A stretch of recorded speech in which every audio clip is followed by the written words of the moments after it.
During this week, secretaries of the departmental cabinet exposed before the Assembly the money needed by their respective offices to continue the projects outlined by the departmental government.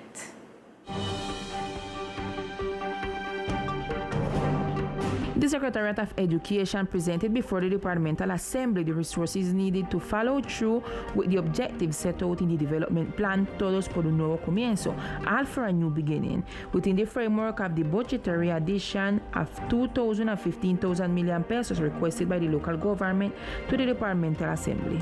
De lo que requiere la cartera de educación, que asciende alrededor de of what the Education Department requires, which amounts to around 17,000 million pesos to fulfill the programs that we have in the development plan. These 17,000 million are going to be invested in projects such as the school feeding program, initial education, reconstruction, and maintenance of educational infrastructure, among which we also have the Picninicana, CDI, Casa Ludica or Play Center, which offers students a space for recreation and proper management of free time, which is in conditions that are not the most favorable for our children. The head of the Education Office pointed out that they're also looking to finance projects of higher education. También estamos solicitando recursos para invertir en educación superior. We're also requesting resources to invest in higher education, as our students have asked us for more resources to be able to access higher education. We're requesting around 6,000 million pesos in order to meet these commitments and help our children.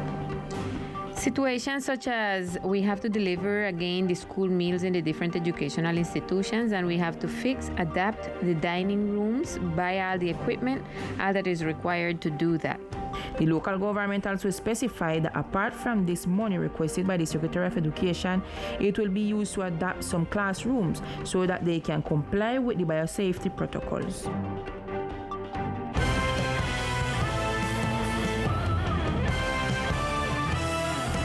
With a progressive restoration approach, the Archipielago Department reports favorable tourism figures for the months of May, June, and July, according to a report by the Secretary of Tourism. Good evening, Lisa and all the TV viewers. Well, we talked to the Secretary of Tourism, Jonathan Taylor, who told us that the number of visitors in our department are increasing considerably. In May, more than 67 people come in. In June, more than 88 people come in. And in the last part of the month of July, more than 100,000 tourists come in. This is what the Secretary told us. Very happy because the department is returning to its historical peaks in terms of visitors to our islands, which makes us very happy. Last July, we received more than 130,000 visitors, which is historic. So far in these 7 months of this 2021, more than 500,000 visitors came in. So this is an important driver for economic recovery, especially with regard to the tourism industry. The head of the tourism portfolio wants to remember all the community that these numbers are very important because all the work they have been done to guarantee all the biosecurity in our island. One of them was the mass vaccination that took place some weeks ago. This is all information we report from this point of the island. Catherine Lisa Studio with more information. Thank you, Alice. And in other news, maintenance works were performed to the lighthouses and buoys in the islands of San Andres and Providence by the department's Maritime General Direction. In order to continue maintaining the safety of navigation in the islands, the General Maritime Director through the Caribbean Maritime Signaling Group conducted light maintenance to the lighthouses and buoys located in the archipelago. These aids to navigation are so important for navigators and artisanal fishermen. Since Hurricane Iota passed, we have been making emphasis on the lighthouses. On this occasion, maintenance was performed again, especially on the buoys in the channel, specifically to the buoy number 10 regarding the luminosity and the lighthouse of the blowing hole, verifying maintenance issues and GPS terrace and the luminosity of the lighthouse also. According to DIMAR, the work performed recently enabled the operation of 23 buoys and the lighthouse located at the blowing hole buoys and the lighthouse located in the tourist sector of the blowing hole. At the same time, the 13 buoys in the access channel to the port of Old Providence were repositioned after dredging carried out in this area, which will allow the arrival of ships with greater cargo capacity. About 3 months ago, an interesting work was conducted in all the navigation aids of the entire archipelago, including the lighthouses in the south, the east-southeast lighthouse, and south-southwest key was reactivated, which for artisanal fishermen are so important for them to continue their fishing activities. The captain emphasized that thanks to the request of the artisanal fishermen, it has been possible to know which navigational aids are out of service and is to be able to carry out the respective maintenance. We consulted the impact of hotels and lodging owners on the island of Old Providence and the strategies they have been looking for to recover their economic setbacks. The president of Cotelco, Juan Carlos Osorio, spoke about the requests that have made to different political and governmental entities to support them with lodges and hotels in Old Providence that have been with zero occupancy. From Cotelco Nacional, we have been working on what kind of collaborations and assistance will be given to the sector of hotels, lodges, and hostels affiliated to Cotelco, and other entities are doing the same with those that are not affiliated, and we have sought with the ministry, with the representatives, with the government, the support and collaboration, because those of us who have hotels in Old Providence are at zero occupancy. Also, Osorio highlighted the impact that the pandemic and the hurricanes have had on both islands. These 2 months of reactivation that we have in San Andres, we are taking them for the payment of liabilities, because we have had a year totally paralyzed by the pandemic and the passage of both hurricanes, and there was an impact on the hotel industry in San Andres and 100% for Old Providence. It is expected that the support would allow hotels owners in Old Providence and San Andres to recover their establishments so that they can recover from the losses caused by the pandemic and the hurricanes Eta and Iota. And through a press release, the DIMAR reiterated the importance of authorities in charge to take the necessary precautions in view of the current hurricane season in the Caribbean Sea, considering that the atmospheric conditions are still favorable for the development of tropical cyclones, which is influencing the weather in our island in an indirect way. According to the latest update of the National Hurricane Center, as of August 4th, an active hurricane season is forecast. Thus, for the archipelago, the cyclonic influence has been presented due to the transit of the natural phenomenon that has had an indirect affectation associated to the cloud bands of said tropical cyclones, as well as their formation in national areas.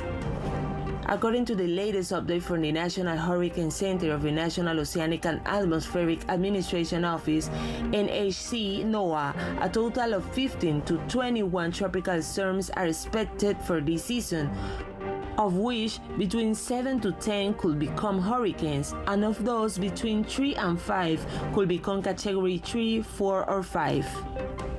IDEAM warns the Risk Management Unit, as well as governors, mayors, and other community and maritime authorities, to take the necessary contingency and prevention actions and to be aware of the communiques issued by the specialized entities. A decrease in the occupancy rate of the COVID-19 intensive care unit was presented this week. According to local government data, ICU occupancy is at 5%. The National Institute of Health, in its report of August 4th, registered 4 new cases of COVID-19 in the archipelago. Likewise, the authorities indicated there have been no deaths due to the virus yesterday in the islands. Data from the departmental government show a total of 22 active cases throughout the archipelago, 21 in San Andres and 1 in Providence. The neighborhood with more cases of coronavirus are Guinea Hen, San Luis, Sierra Riviere, Barrio Obrero, and Schoolhouse. The local government indicated that 6,552 people have been recovered so far throughout the pandemic, as well as a total of 133 deaths have been reported during the health emergency. The occupancy of the COVID-19 intensive care unit has registered a 5% occupancy to date. Data from the Ministry of Health as of August 3rd indicated that a total of 71,980 doses of vaccine against COVID have been applied in the archipelago. And at this time of the day, we continue with Victor Fusalba and all the sport news of our department.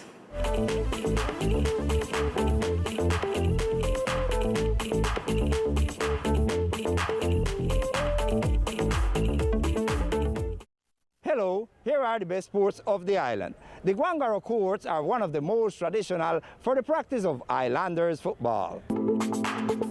Great figures of the islanders football have played in professional football, among them Miguel Flati Jimenez, the brothers Angelo and Arley Rodriguez, Fabian Barbosa, Tommy Tovar, and many more. Today, the tradition for training young football players for the archipelago still continues. Many parents come here to support these young and future soccer players. These courts could improve for the formation of future football players. This is what Saulo Taylor, father of one of the young football players, said. Here from the guangaro field, supporting my son, Joshua Tiela.